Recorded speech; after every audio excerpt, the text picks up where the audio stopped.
Oi, pessoal. A gente vai falar hoje sobre conceito de espécie. Então, por que é importante identificar uma espécie de uma forma inequívoca? São vários os motivos, né? Um deles é a definição de status de conservação, né, das populações dessa espécie, estimativa de diversidade dentro dessa espécie, análise histórica dessas unidades chamadas espécies, compreensão do fluxo gênico entre elas, definição de áreas de endemismo, né? Planejamento e conservação, ex situ, quer dizer, em cativeiro, bancos de germoplasma, coleções, estudos ecológicos de interação e de ecossistemas, modelagem de nicho e filogeografia, e análise dos impactos das mudanças climáticas e modelagem de cenários. Com relação a aplicações práticas, né, temos também a reprodutibilidade científica. Então, qualquer artigo, publicação que você faça, é importante que outra pessoa possa fazer e usar e ter acesso aos mesmos tipos de dados. Então, por exemplo, se uma espécie está inequivocamente identificada, né, ela garante uma reprodutibilidade, mas se ela tem algum erro, né, algum equívoco, e aí a pessoa pensa que é a mesma espécie e pega outra espécie, então a reprodutibilidade é bem importante, né? Planejamento de extrativismo, manejo sustentável, biotecnologia. Então, por que a gente tem que depositar, né, vouchers, exemplares em bancos, né? Porque a gente quer ter certeza que se mais tarde aquela espécie mudar o seu status, mudar o seu nome, quem for fazer de novo aquela análise ou aproveitar para continuar de onde aquela publicação parou, ela vai estar trabalhando com o mesmo material. Etnobiologia, ou seja, o uso, né, aplicações dessas espécies, entre outras coisas. Mas o que é uma espécie, né? Isso é uma das questões mais controversas da biologia. Quando eu estava fazendo meu doutorado lá na Universidade de Viena, tinha uma disciplina na pós-graduação que era um tipo de um seminário onde a gente discutia livros e artigos, e a disciplina chamava conceito de espécie. Então, a gente passava um semestre inteiro analisando, lendo os livros, os artigos e discutindo. Não tinha seminários assim apresentados, era muito mais na base de cada um lia o material e a gente conversava, né? Mas a gente vai ver hoje de uma forma bem menos profunda, né? Um pouco com relação a esse conceito. Então, o conceito inicial, o primordial de espécie, é o que a gente chama de conceito morfológico. Então, ele é baseado na classificação, né, no agrupamento dos organismos. Aqui tem uma foto, né, do Linné, que foi, digamos, quem concebeu inicialmente essa classificação, né, taxonômica que nós temos hoje, né? Mas esse conceito quer dizer que ele é super importante, porque é ele que dá a base para a gente estabelecer várias outras hipóteses, né? Mas enquanto a gente só tinha esse tipo de conceito, que inclusive eles são chamados de conceitos pré-darwinistas, né? Eles são todos tipológicos, né? Ou seja, descritivos, né? E essencialistas, né? Então, eles se baseiam na análise dos indivíduos num determinado local. Então, se eu vou num outro local e eu vejo indivíduos um pouco diferentes, eu posso subjetivamente dizer que aquilo é uma outra espécie, né? Por que é difícil trabalhar só com essas avaliações morfológicas? Uma das questões envolve o que a gente chama de dimorfismo sexual, né? O que é o dimorfismo sexual? É quando machos e fêmeas da mesma espécie têm morfologia diferente. Então, no caso, aí uma das questões, por exemplo, é qual dos dois sexos deve ser escolhido, né, como holótipo, né, como aquele que é o padrão da espécie, né? Aqui tem alguns exemplos, né, de peixes, ó, são sempre macho, fêmea, né? Aqui, ó, essa cobra de cima é uma fêmea, embaixo, em cima está a fêmea, embaixo está o macho. Está invertido aqui agora que eu vi. Essa aranha, fêmea, macho, né? Peixes, aves, é muito frequente isso. Estágios de desenvolvimento também, né? Que envolvem metamorfose, são outro desafio, né? E aqui no caso desse peixe aqui, ó, esse grande aqui é a fêmea, esse pequenininho que vocês estão vendo aqui, ele é o macho. Então, essa é uma das questões que, quando você só trabalha com essa questão da morfologia, isso pode ser um desafio. Várias dessas espécies, desses organismos, eles foram descritos como espécies diferentes. E, na verdade, era macho e fêmea da mesma espécie. A outra dificuldade envolve a questão da diversidade morfológica dentro da espécie, né? A diversidade intraespecífica. Então, se você for pensar, por exemplo, os cães, eles são todos da mesma espécie, canes familiares, né? Mas eles são intercruzáveis entre si, né? Por exemplo, mesmo cães com diferentes tamanhos, como esses daqui, em fertilização in vitro, eles ainda são intercruzáveis. Eles podem não ser intercruzáveis por motivos mecânicos, digamos assim, né? E ainda os cães, eles se cruzam com os lobos com uma certa fertilidade e também com as raposas, com um pouquinho menos de fertilidade, né, na prole, mas também pode ocorrer. E a gente tem também a situação dos humanos, né, onde a gente tem uma diversidade morfológica grande, mas nós somos todos da mesma espécie. Então, aqui mostrando, né, essa aranha, ela é chamada de aranha havaiana da cara feliz, né, o Pteridion é o gênero, né? Embora as pareçam tão diferentes, elas são da mesma espécie. E aqui é uma situação que é o contrário, né? Elas são essas duas espécies de pássaros são morfologicamente indistinguíveis, mas elas são de espécies diferentes. Então, a outra questão da morfologia, né, que afeta a classificação, é o fato da morfologia sofrer influência do meio ambiente. Então, aqui, por exemplo, no caso dessa planta, chama Achillea lanulosa, essa planta ela ocorre ao longo da Sierra Nevada, né, que é uma cadeia de montanhas lá na Califórnia, né, desde altitudes que vão até cerca de 3.000 metros sobre o mar, né, até o nível do mar aqui nessa região do Bazin Plateau. Então, o que os pesquisadores observaram, né? Que elas tinham morfologias bem variáveis, né? A folha, por exemplo, ela podia ter a borda lisa, serrilhada, ela podia ser suculenta, ela podia ser não suculenta. Algumas elas são mais glabras, outras são muitos pelos, né, foliares. As inflorescências, né, elas podem ser assim compostas, duplamente compostas, e alguns têm uma única inflorescência. Então, alguns taxonomistas começaram a questionar se isso era a mesma espécie, e foi até proposto que, por exemplo, essas daqui seriam espécies diferentes dessas daqui, né? Então, o que é que eles fizeram para testar isso? Eles pegaram de alguns pontos que estão marcados aqui, os indivíduos, e produziram clones. É fácil você produzir clones de plantas com uma única folha. Por exemplo, no nosso laboratório a gente faz isso. É possível você produzir centenas de indivíduos. De cada pedacinho da folha você resgata um indivíduo inteiro. Inclusive, isso é usado na biotecnologia, né, das plantas. Então, eles fizeram clones. Então, se você for olhar aqui, essa planta aqui é clone dessa e é clone dessa.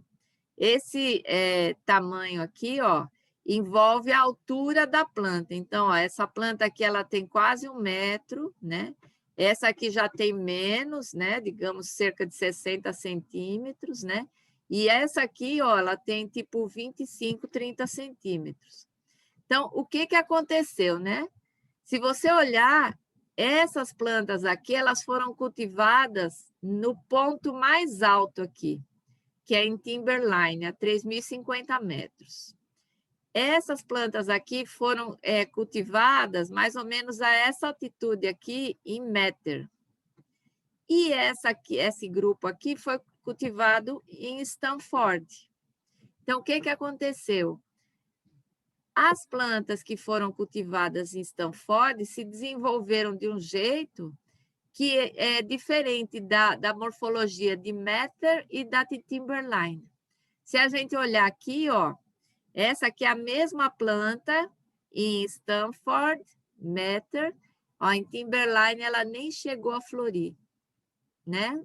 Isso, a planta se tornou inviável, então ela não reproduziu. Essa aqui, ó, ela morreu, né? Os clones morreram. Tudo isso foi feito com réplicas, tá? Não era um único indivíduo. Essa aqui, olha só a distribuição das folhas dela. Isso aí é uma característica taxonômica de plantas super importante, né? A distribuição das folhas, que aqui, nesse caso aqui, olha, ela é bem diferente. Então, o que os pesquisadores concluíram, né? Além disso, naturalmente, eles cruzaram essas plantas entre si e observaram que elas todas são da mesma espécie, apesar dessa diferença morfológica. O conceito de espécies, então, ele pode ter várias formas de ser definido ou encarado, né? Então, a gente chama de tipologia. Eu peguei essa referência aqui porque é uma referência antiga que eu já conhecia, e esse pesquisador, Maiden, ele propunha 24 tipos diferentes de definição do que é uma espécie, né? Mas, atualmente, já existem mais de 30 conceitos propostos para a espécie.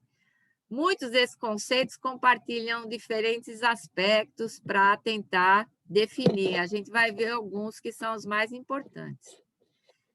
O primeiro que eu vou mencionar é o conceito ecológico de espécie. Então, as espécies, nesse caso, elas são definidas por seus nichos ecológicos. Quais são as vantagens disso, os prós, né? Os conceitos, o ambiente realmente influencia, né? A morfologia e aspectos das espécies.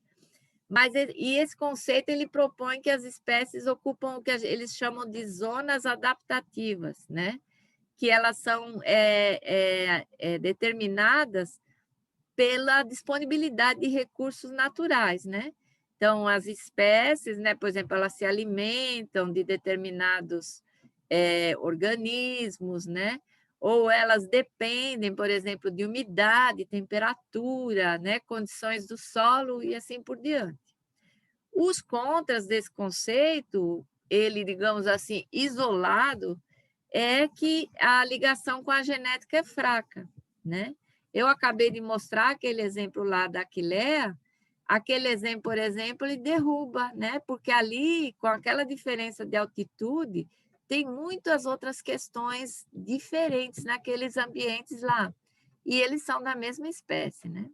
E esse conceito ele está vinculado, né, à questão dos nichos, né? Acha que cada nicho determina uma espécie, né? E pode acontecer, como já foi comprovado, que uma mesma espécie ela pode viver e ocupar ao longo da sua vida diferentes nichos. O conceito considerado, digamos assim, um dos mais importantes e um dos mais definitivos é o conceito biológico de espécie. Esse conceito ele foi proposto pelo Ernest Mayr, não é Mayr, viu? A gente vê as pessoas falando errado, esse alemão, Ernest Mayr, ele é quem propôs esse conceito, e ele considera que para os indivíduos serem da mesma espécie, é necessário que eles se cruzem e que eles produzam uma prole fértil. Então, dois indivíduos podem ser idênticos fenotipicamente, podem ocupar o mesmo nicho ou nichos diferentes, Mas se eles se cruzarem, não a prole for estéril, eles não vão ser da mesma espécie, né? Ou a outra questão também é que eles podem ter ficado isolados muito tempo, evoluído, e quando você junta os dois, eles não, se eles se reproduzirem, eles continuam sendo da mesma espécie. Então, no caso aí, então, o que define espécies diferentes é o isolamento reprodutivo, né? Então, e essas características, né, essas variações, elas podem ser contínuas e a prole ela pode ser totalmente estéril, totalmente fértil e intermediários disso, mas desde que é possível produzir uma prole fértil, é considerado da mesma espécie. Se for pensar assim, né, os cães, as raposas e os lobos seriam todos da mesma espécie. Então, o conceito biológico de espécies, né, ele considera também, né, que quanto mais distintas as áreas geográficas, maior a tendência de que os indivíduos se especiem, né, que eles se isolem, né, e formem espécies novas, né. Aqui está mostrando um exemplo, que é o tamanho e a forma da crista desses pássaros, né, Dicrurus paradisius, é o drongo de cauda de raquete, né? Então, além da morfologia, eles têm diferenças, né, no comportamento, ecologia, feromônios, etc. E alguns deles já não se cruzam, mas vários deles ainda se cruzam. Então, é uma condição que aonde se você for avaliar esses indivíduos, baseado na prole, você vai ter alguns da mesma espécie e outras espécies diferentes, né? Isso é um dos exemplos que está nesse livro aqui dele, que é de 1942. Os problemas do conceito biológico de espécie, um deles é que organismos de produção assexuada, partenogênese e autofecundação, quer dizer, hermafroditas, como é que eles ficam nesse conceito, né? Eles também são espécies, né? Eles também são organismos. A outra questão é que ele não considera os fósseis, né? Como é que a gente faz para testar e validar, né? Os fósseis, eles têm sido caracterizados com base na sua morfologia, né? Em casos raros, tem outras coisas que você pode aplicar, inclusive biologia molecular, né? A gente vai falar um pouquinho depois sobre isso. O conceito é difícil de aplicar a populações que vivem em locais diferentes, chamadas de alopátricas, né? Exceto se a gente modificar o conceito e dizer potencialmente intercruzantes, mas isso enfraquece a utilidade desse conceito. A hibridização, né? A gente vai falar um pouco mais sobre isso, mas também é um problema quando você pensa, né, nesse conceito, né? E muitas vezes a impossibilidade de você testar essas hipóteses, né? Então, você imagina um taxonomista que ele está propondo uma nova espécie, nem sempre ele vai conseguir cruzar aquela espécie com todas as possíveis intercruzantes que ela possa ter, né? Ou você tem várias espécies que você acha que são espécies diferentes. Em geral, essas análises são baseadas em coleções, e às vezes você nem tem como manter esses organismos em laboratório e observar se eles se cruzam ou não. Então, isso é uma questão que dificulta um pouco, né, esse conceito, embora ele seja, digamos assim, um dos mais importantes. Um outro conceito é o conceito coesivo de espécie, que ele foi proposto por Templeton em 1989, né? Então, esse conceito ele considera que a população de indivíduos mais inclusiva, né, com a maior coesão fenotípica, quer dizer, todos que são mais semelhantes morfologicamente, né, são da mesma espécie, né? Então, ele combina capacidade de intercruzamento, seleção ecológica, né, nicho ocupado, isolamento espacial e fluxo gênico, né?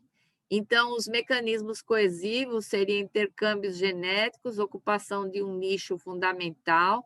Então, se você tem uma grande área, a região, digamos, do nicho que é mais coesa, ela vai ser considerada uma determinada espécie, né?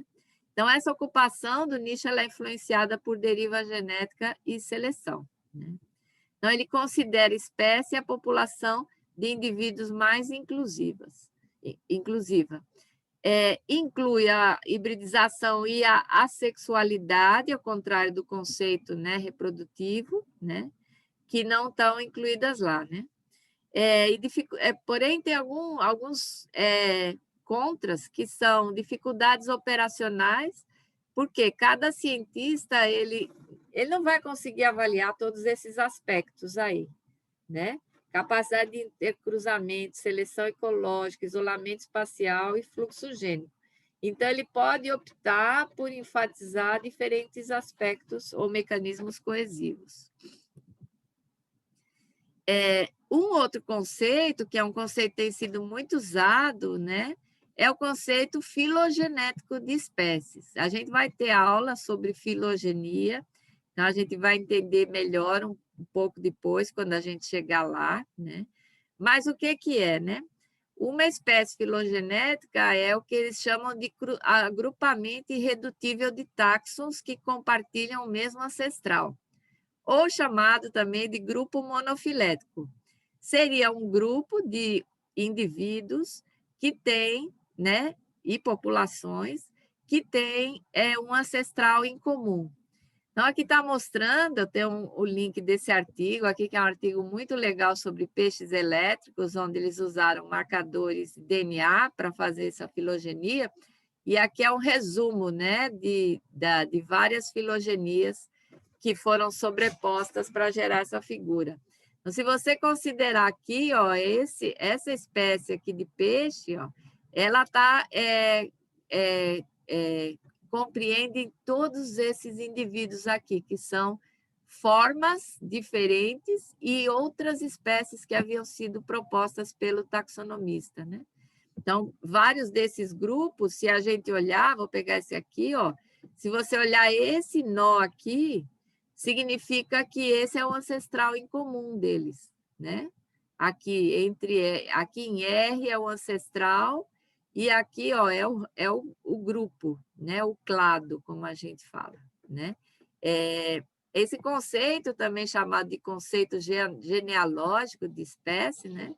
Ele propõe que, numa análise, essa análise não precisa ser com marcadores moleculares, que é a que tem sido feita com mais frequência. Ela pode ser feita, inclusive, com caracteres morfológicos e outros caracteres, né, baseados em nicho, distribuição, etc. Você só precisa conseguir polarizar esses caracteres, né? E esse conceito, às vezes, ele é agregado aos outros conceitos que eu já descrevi, né? Então, ele é uma opção válida para testar o conceito biológico de espécie, né? Que também dispõe, né, de cruzamentos controlados. Então, digamos que eu tenha esse grupo aqui, ó, aqui embaixo, onde eu tenho duas espécies que eu estou propondo que é uma espécie só, eu posso pegar essas duas espécies e cruzar e observar se elas realmente geram uma descendência fértil. Então, um conceito ele acaba complementando o outro. O conceito filogenético de espécie, ele também inclui o que a gente chama de espécie em anel. O que é uma espécie em anel? Aqui está mostrando um exemplo que foi observado e descrito com essa salamandra, inclusive ele já está incluído em livros didáticos, né? Ela é da costa do Pacífico, nos Estados Unidos, e aqui o que acontece? Aqui está mostrando nesse cladograma os ancestrais, né? E essa espécie aqui, que ela ocorre nessa região aqui, ela forma uma coisa parecida com esse esquema aqui. Então, você tem aqui na base, né, do lado esquerdo, uma população original, e aqui variantes morfológicas que estão meio que ilustradas aqui, né? E aonde tem essa ligação aqui é porque elas se entrecruzam entre si. A mesma coisa aqui embaixo. Então, essas cores aqui indicam que essas são mais próximas entre si, as azuis também. Só que quando chega aqui na ponta desse anel, essa espécie não cruza mais com essa, elas já estão isoladas. Mas como elas têm todos esses intermediários aqui, eles ainda significam a ligação, onde pode haver fluxo gênico. Por isso esse conceito, né, na filogenia, quando você fizer a análise, elas vão ficar todas no mesmo clado. E por esse conceito, né, elas seriam da mesma espécie. Pelo conceito biológico, essas duas extremidades aqui já não seriam da mesma espécie, né? Então, o conceito de espécie, né, ele tem 3 principais categorias, né? Então, os conceitos baseados em similaridade, né? Então, ele é o que a gente chama de conceito morfológico, fenotípico, taxonômico, né? E é importante, como eu falei antes, que a gente não menospreze, porque esse trabalho dos taxonomistas, esse trabalho morfológico, ele é fundamental. É ele que traz as perguntas para as análises evolutivas. Aquilo que é inequívoco e aquilo onde você não consegue definir realmente só baseado nesses dados. Então, eu dou muito valor e eu sou parceira de taxonomistas alfa, porque são eles que nos trazem esses problemas e a gente faz essas parcerias. O conceito evolutivo, né, ele é comprometido com ideias evolutivas. Por exemplo, vocês vão ver na aula de filogenia, né, a ancestralidade em comum, né? Então, ele agrega questões ambientais, adaptativas, reprodutivas. Tudo isso pode ser meio que plotado numa análise baseada em estatística, né, com embasamento estatístico, e ele envolve, né, o conceito biológico, ecológico, evolutivo, reconhecimento, coesão, etc., né? O filogenético, né, ele vai um pouco além desse conceito evolutivo empírico, porque nas análises, né, a gente usa ferramentas chamadas de cladística, né, que foram desenvolvidas também por um alemão bem famoso, Hennig, né? Por isso tem o nome aqui de conceito hennigiano, né? Esse conceito, ele é, digamos assim, ele vai um pouco além, porque frequentemente aí você analisa isso e agrega, né, informações, por exemplo, de sequências de DNA filogeneticamente informativas, como aquelas do relógio molecular que eu citei, né, na aula de mutação. Então, essa aula, né, é a primeira etapa, né, dessa questão da especiação, a gente vai ver mais sobre isso, né? Mas eu queria fazer umas considerações, né? Bom, há várias formas, né, de conceituar uma espécie, né, tratando-se de uma das questões mais complexas da biologia, né? Nenhum desses conceitos é final ou definitivo, então é importante a gente considerar a junção de várias abordagens para entender melhor, né, a realidade, né? Por questões práticas, nem sempre é possível ter certeza do status definitivo de uma espécie. Então, você não tem como testar todos os possíveis intercruzantes, ou incluir numa filogenia todas as espécies próximas, né? Ou todas as populações possíveis, né? Então, isso é uma das questões, né, que a gente tem que ver. Mas na próxima aula eu vou falar um pouco, né, sobre os mecanismos, quais os fatores que afetam a especiação. Então, eu quero agradecer e a gente fica aqui com essa aula e vamos adiante. Abraço, pessoal.